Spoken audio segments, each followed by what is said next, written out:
With Russia apparently ever more isolated after its invasion of Ukraine, Vladimir Putin reportedly has, a new friend to bring his country in from the cold, a certain Kim Jong Un.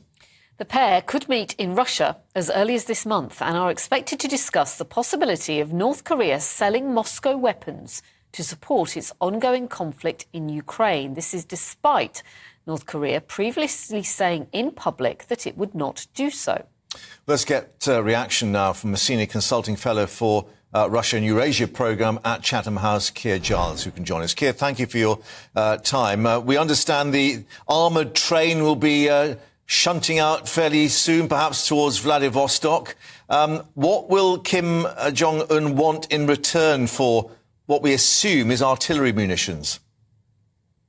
Well, first of all, let's remember that none of this is actually confirmed. It is coming from an American source that possibly might be trying to preempt this meeting by getting out first with the information about what it's about. Neither Russia nor North Korea have said this is on, but certainly it's very plausible because they each have something the other wants. Not only that, Russia reaching out for friends now that it's isolated itself from so much of the world and is desperate for sources of munitions to pour into its war against Ukraine at the other end of the country, 7 time zones away. But also North Korea, desperate for food and for technology for its own program of throwing its weight around in its own region. So yes, they've got shared interests, even if it's not quite that alliance that you were talking about in your intro. Yeah, although the White House has indicated that it's got information that arms negotiations are actively advancing, as they say.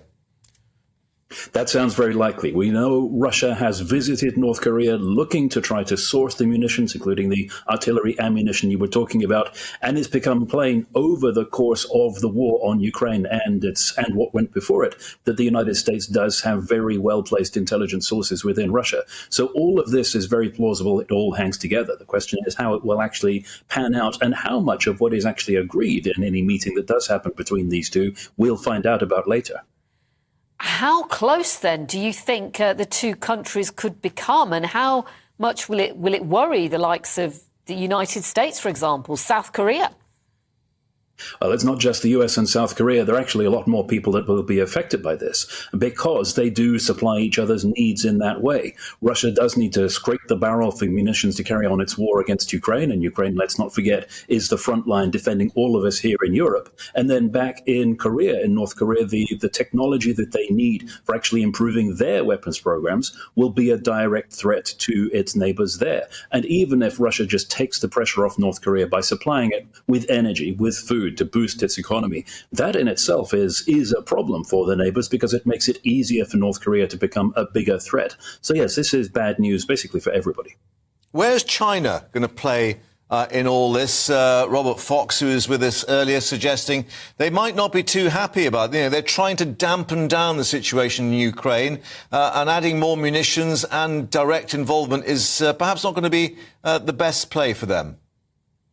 Well, China has the luxury of being able to sit back and watch how the war on Ukraine plays out because they've got two of China's major adversaries beating each other up at the moment. And so they can wait and see who comes out on top and play along accordingly.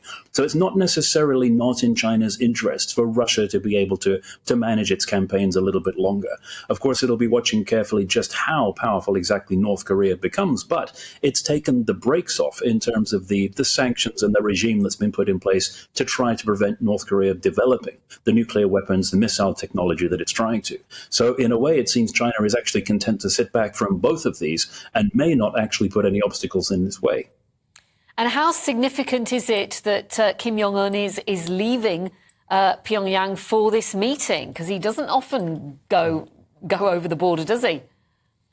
It does happen, but it always happens by train. And even trips as far afield as Hanoi is done by train as opposed to flying. And of course, that's the key advantage of that short length of border that North Korea does have with Russia. He can actually do that to nip across the border to Vladivostok, that port in the Russian Far East. So yes, he can do that without flying if he wants to. Meanwhile, Putin, of course, is also very fond of traveling by train these days, we hear, because he too is paranoid about his own security, and with good reason. OK. Keir Giles from Chatham House, thanks ever so much for talking to us on GB News this afternoon.